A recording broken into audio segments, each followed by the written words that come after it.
gudoomiyaha gobolka banaadir ahna duqa magaalada muqdisho mudane cumar maxamuud maxamed cumar filish ayaa maanta xariga ka jaray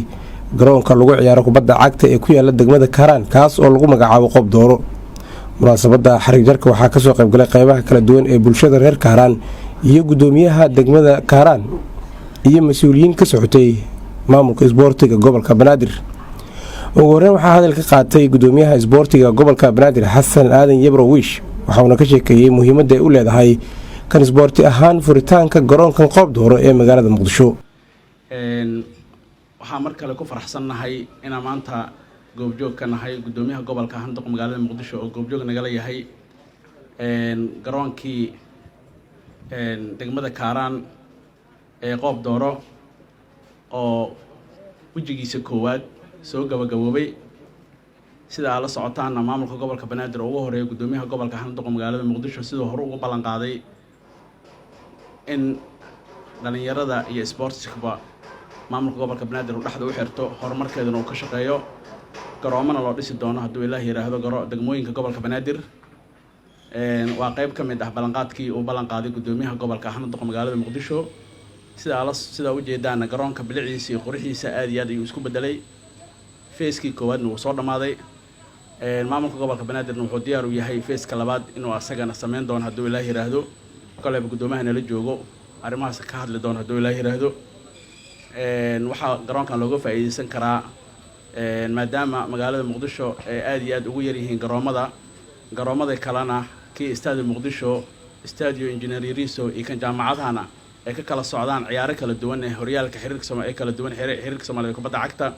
waqtigana aad ugu yar yahay in tartan badan lagu qabto garoonkan wuxuu saaciidayaa in lagu qabto tartanka dugsiyada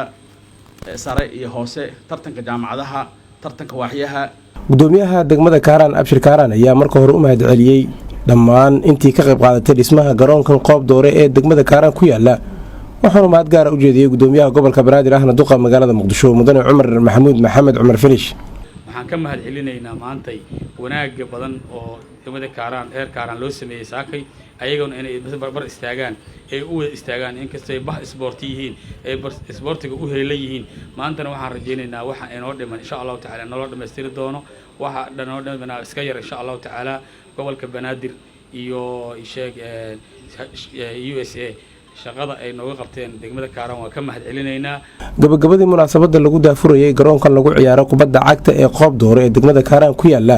waxaa hadal ka qaatay gudoomiyaha gobolka banaadir ahna duqa magaalada muqdisho mudane cumar maxamuud maxamed cumar filish waxa uu sheegay in maamulka gobolka banaadir uu xoog saarayo horumarinta isboortiga qaybna uu ka yahay dhismaha garoonkan lagu sameeyay. garoonkan dhameystirkiisa iyo dhismihiisa inaan maanta xarig jarno ayaa sharaf weyn noo ah waa Ilaahay maadiis dadaal dheer kadib waxaa noo suura gashay garoonkii inaan dhameystirno qaybtii koowaad uu yahay garoon si buuxda hadda u martigelin karaa kulanada isboorti ee gobolka banaadir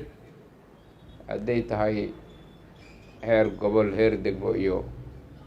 dugsiyadaba. runtii garoonkan dhismihiisu ma ahayn mid sahlan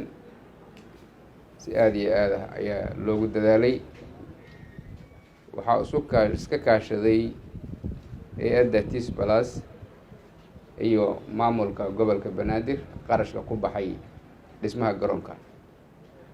garoonkan waxaa ka dhiman roogii garoonka iyo nalalkii ayaa ka dhiman waaweynaa oo suuro gelinayay in habeenkiina lagu ciyaaro.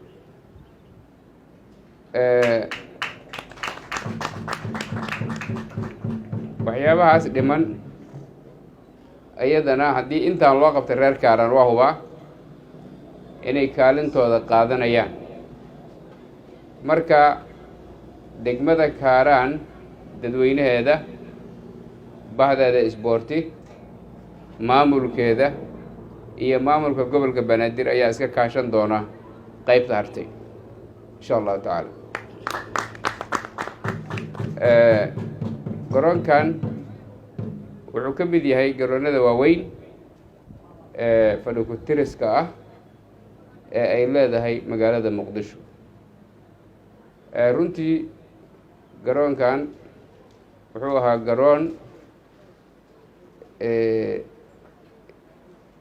soo saara dhalinyaro badan oo ciyaartooy ah, horaa loogu ciyaari jiray, laakiin ma ahayn garoon horumarsan oo sida hadda uu u yaalay ma ahayn. waxaa nasiib wanaaga markaa inuu maanta dhammaystiran yahay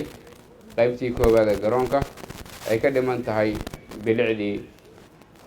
iyo roogii. taasna ayadana waa rajaynaya inaan ka howlgallo oo mar dhow ay noo gabagabowdo haddii aan